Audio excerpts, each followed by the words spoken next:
Des miséricordieux. Mes amis, des paroles moqueuses sont venues aux oreilles de votre ami. Voyez donc Zarathustra, ne passe-t-il pas au milieu de nous comme si nous étions des bêtes?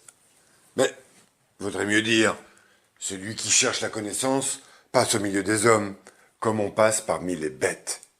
Celui qui cherche la connaissance appelle l'homme la bête au jour rouge. Pourquoi lui a-t-il donné ce nom? N'est-ce pas parce que l'homme a eu honte trop souvent? Mes amis, ainsi parle celui qui cherche la connaissance. Honte, honte, honte. C'est là l'histoire de l'homme.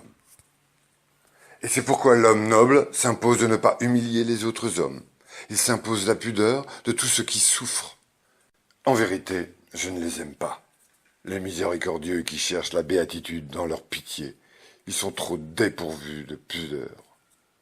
S'il faut que je sois miséricordieux, je ne veux au moins pas que l'on dise que je le suis. Et quand je le suis, que ce soit à distance seulement.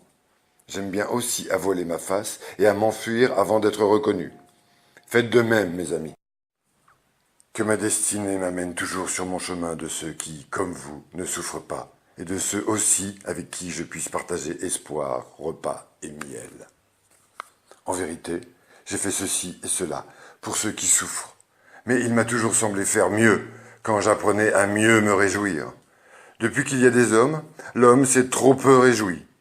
Ceci seul, mes frères, est notre péché originel. Et lorsque nous apprenons à mieux nous réjouir, c'est alors que nous désapprenons de faire du mal aux autres et d'inventer des douleurs.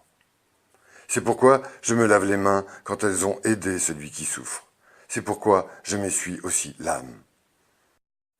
Car j'ai honte, à cause de sa honte, de ce que j'ai vu souffrir celui qui souffre. Et lorsque je lui suis venu en aide, j'ai blessé durement sa fierté. De grandes obligations ne rendent pas reconnaissants, mais vindicatifs. Et si l'on oublie par le petit bienfait, il finit par devenir un ver rongeur. N'acceptez qu'avec réserve, distinguez en prenant. C'est ce que je conseille à ceux qui n'ont rien à donner. Mais moi, je suis de ceux qui donnent. J'aime à donner, en amis, aux amis. Pourtant, que les étrangers et les pauvres cueillent eux-mêmes le fruit de mon arbre, cela est moins humiliant pour eux. Mais on devrait entièrement supprimer les mendiants. En vérité, on se fâche de leur donner, et l'on se fâche de ne pas leur donner. Il en est de même des pécheurs et des mauvaises consciences. Croyez-moi, mes amis, les remords poussent à mordre. Mais ce qu'il y a de pire, ce sont les pensées mesquines. En vérité, il vaut mieux faire mal que de penser petitement.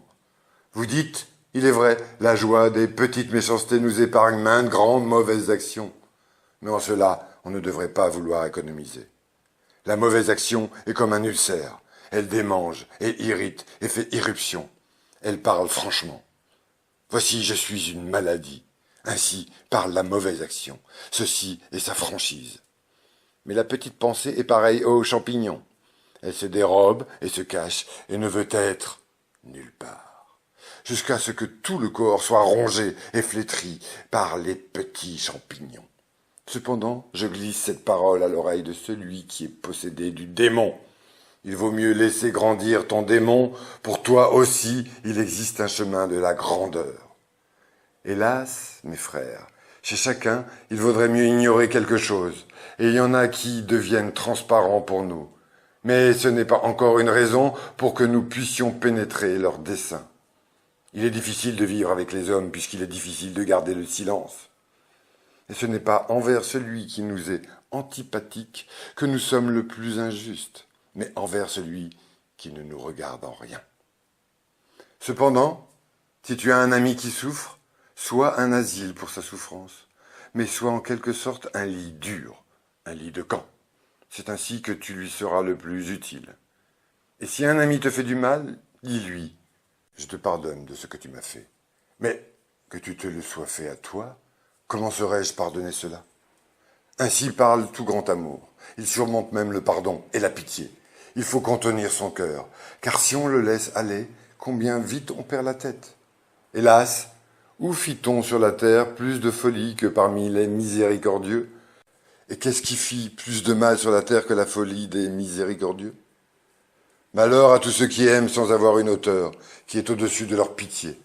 Ainsi, me dit un jour le diable, Dieu aussi a son enfer, c'est son amour des hommes. Et dernièrement, je l'ai entendu dire ces mots. Dieu est mort. C'est sa pitié des hommes qui a tué Dieu. Gardez-vous donc de la pitié. C'est elle qui finira par ramasser sur l'homme un lourd nuage. En vérité, je connais les signes du temps. Retenez aussi cette parole. Tout grand amour est au-dessus de sa pitié, car ce qu'il aime, il veut aussi le créer. Je m'offre moi-même à mon amour et mon prochain tout comme moi.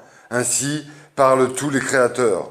Cependant, tous les créateurs sont durs. Ainsi parlait Zarathustra.